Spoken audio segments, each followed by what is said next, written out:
Blue Lock episode ke-69 dibuka dengan sebuah potongan panel cerita singkat yang luar biasa menarik.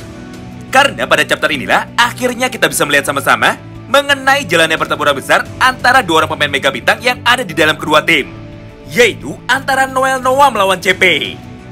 Di mana di dalam praktiknya nanti, CP dan Noah pun akan terus bertukar serangan satu sama lain demi bisa menjaga kedudukan supaya tidak ada satupun pemain dari tim lawan yang bisa mencetak gol ke gawang mereka. Oh iya, buat kalian yang lupa, Noah pada pertandingan ini bermain sebagai gelandang bertahan. Sedangkan CP akan bermain sebagai seorang penyerang untuk menggantikan Seishi Ronagi. Selain itu, skor di dalam pertandingan ini pun kini menjadi kembali seimbang, yaitu 2-2. Yang artinya, siapapun yang mampu mencetak gol lebih dulu menuju ke arah gawang lawan, maka tim mereka lah yang akan keluar sebagai pemenangnya. Tentu saja untuk lebih jelasnya, mari kita saksikan sama-sama melalui beberapa potongan panel manga berikut. Singkat cerita, tepat setelah peluit tanda dimulainya kick-off yang kelima sudah dibunyikan, maka Kaiser pun tanpa pikir panjang akhirnya langsung memberikan sebuah peran bola pendeknya menuju ke arah Alexis Ness. Serta di saat yang bersamaan, dia pun dengan cepat langsung berlari menuju ke arah sisi sebelah kanan lapangan untuk mencari tempat yang kosong dan juga tanpa penjagaan. Melihat semua hal itu di depan matanya, Isagi pun seketika langsung mengaktifkan kekuatan metavisionnya lagi dengan sebuah tujuan sederhana, yaitu untuk menganalisa dan juga memprediksi pola permainan seperti apa lagi yang akan digunakan oleh Kaiser dan di manakah Ness akan memberikan umpan. Karena hanya dengan cara seperti itu, Isagi pun baru bisa merebut bola dari mereka. Mengingat tidak ada satupun pemain dari tim Jerman yang mau bekerja sama dengan Isagi Oichi. Tapi sayangnya, kali ini pergerakan dari Kaiser jauh lebih cepat dan jauh lebih lincah daripada biasanya. Hingga Isagi pun menjadi sangat kesulitan untuk mengimbanginya. Namun belum sempat otak dari Isagi bisa memproses semua informasi baru tersebut. Nampaknya pada satu momen yang sama itu, CP lah orang yang lebih dulu bisa sampai di hadapan Michael Kaiser untuk menghentikan Kaiser dan juga merebut bola itu darinya sambil berkata seperti ini. Haha, aku dengar kau adalah salah satu pemain muda paling kuat yang ada di dalam generasi baru. Oleh karena itu, mulai sekarang akulah orang yang akan menjagamu. Dan juga mulai sekarang, akulah orang yang akan menghancurkan semua kesombonganmu itu. Karena selama masih ada aku di dalam lapangan, maka permainanmu tidak akan pernah bisa berkembang dan kau pun tidak akan pernah bisa untuk mencetak gol ke gawang kami lagi. Mendengar semua ucapan dan juga tantangan dari CP itu, Kaiser pun seketika langsung membalasnya. Hah? Coba saja jika kau bisa. Dan mari kita mulai pertempuran 1 lawan 1 kita. Nah, mulai dari sanalah, CP dan juga Kaiser akhirnya memulai adu mekanik mereka melalui beberapa potongan panel gambar ini. Di mana pada gambar yang pertama, Kaiser pun nampak masih belum menyerah dan masih terus berusaha untuk bisa melewati CP dengan menggunakan kemampuan dribblenya. Tapi sayangnya tidak peduli seberapa keras usaha yang saat ini dilakukan oleh Michael Kaiser, nyatanya Kaiser pun masih saja nampak kewalahan. Sederhananya seperti ini, setiap Kaiser mencoba untuk berlari menuju ke arah sebelah kiri, maka CP pun dengan cepat langsung meresponnya dan segera menutup jalur dribble dari Kaiser lagi. Begitupun sebaliknya, di mana ketika Kaiser mulai membalikkan badannya untuk menipu CP dengan cara berlari menuju ke arah yang berlawanan, maka di saat yang bersamaan itu CP pun dengan mudah mampu meresponnya dan dia pun ikut membalikkan badannya juga untuk menutup peluang dari Kaiser supaya dirinya tidak bisa lolos.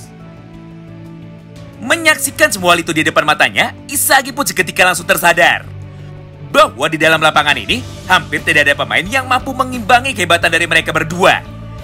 Karena meskipun saat ini mereka sudah sampai di lokasi CP dan juga Kaiser, tapi nyatanya tidak ada satupun pemain yang berani melakukan pergerakan lebih dulu. Mengingat jika sampai mereka salah langkah, maka CP ataupun Kaiser pasti akan langsung memanfaatkan sebuah peluang itu untuk bisa lolos ataupun bisa merebut bola. Nah, semua momen pertarungan 1 lawan 1 ini pun berlangsung dalam tempo yang sangat cepat. Hingga pada panel berikutnya, CP pun dengan lantang seketika langsung berkata kepada Kaiser. Haha, apa yang kau lakukan? Kenapa sejak tadi kau tidak pernah berani menghadapiku secara langsung dan hanya berputar-putar di lapangan saja menuju ke arah kanan dan juga kiri? Apakah hanya segini saja kemampuan dari pemain terhebat yang ada di dalam generasi baru? Mendengar tantangan tersebut dari CP, Kaiser pun seketika langsung menjadi emosi. Akibatnya, dia pun tanpa pikir panjang, langsung berlari menuju ke arah CP untuk memanfaatkan sebuah peluang yang ada. Di mana kali ini Kaiser pun langsung menendang bola itu dengan cepat melalui kedua kaki dari CP untuk bisa melewatinya. Meskipun di momen ini CP awalnya nampak sedikit terkejut, tapi pada akhirnya dia pun masih mampu mengimbangi kecepatan berlari dari Kaiser, serta pada satu panel yang sama itu, CP pun langsung menabrak tubuh dari Kaiser menggunakan teknik body charge-nya sambil berkata seperti ini kepadanya. Haha, ternyata kau ini hanyalah seorang anak kecil saja. Akibat serangan dadakan dari CP tersebut, keseimbangan tubuh dari Kaiser pun seketika langsung menjadi goyah. Sampai pada akhirnya bola pun kini langsung terpental dengan liar menuju ke area kosong tanpa ada satupun penjagaan. Nah, disinilah momen menariknya. Karena setelah CP melakukan serangan tersebut menuju ke arah Kaiser, Noah yang sejak tadi sudah mampu memprediksi semua hal itu, akhirnya dengan cepat langsung meresponnya. Serta dia pun langsung berlari menuju ke arah bola liar itu dengan niat untuk merebutnya. Namun di tengah ketegangan ini, tiba-tiba saja sebuah hal yang sangat mengejutkan malah kembali terjadi di hadapan kita semua. Karena selain Noah, ternyata masih ada satu orang pemain lagi yang mampu memprediksi semua kejadian itu. Ada yang bisa tebak siapa dia? Ya, bener banget. Siapa lagi kalau bukan Mikage Reo? Di mana pada panel berikutnya, Reo pun dengan menggunakan kecepatannya, akhirnya berhasil mencuri bola itu lebih dulu dari mereka semua. Serta di saat yang bersamaan, Reo pun langsung mengirimkan satu buah umpan lambungnya menuju ke arah Yomachigiri, yang kebetulan pada saat itu sudah mampu berdiri dengan bebas di depan area kotak penalti dari tim Jerman.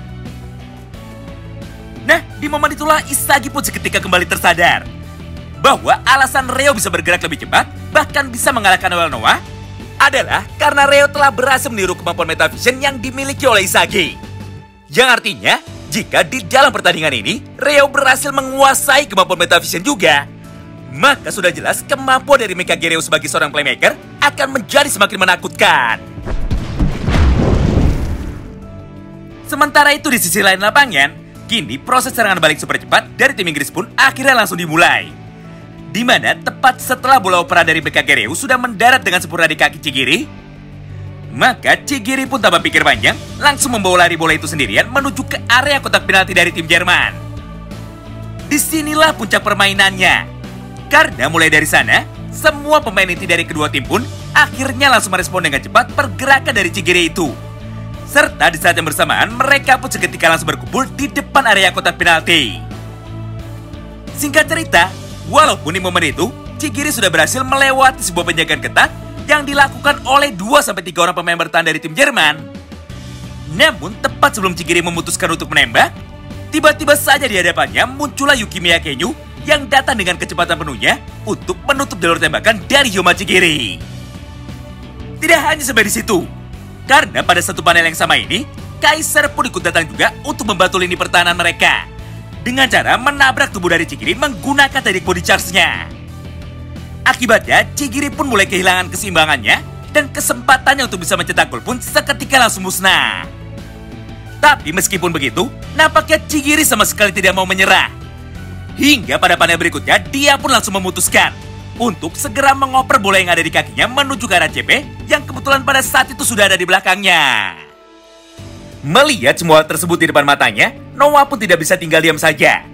Oleh karena itu, dia pun seketika langsung berlari menuju ke arah CP dengan niat untuk menutup jalur tembakan dari CP sambil berkata seperti ini kepadanya. Woi CP, apa kau ini bodoh? Jalur tembakanmu saat ini sudah aku tutup.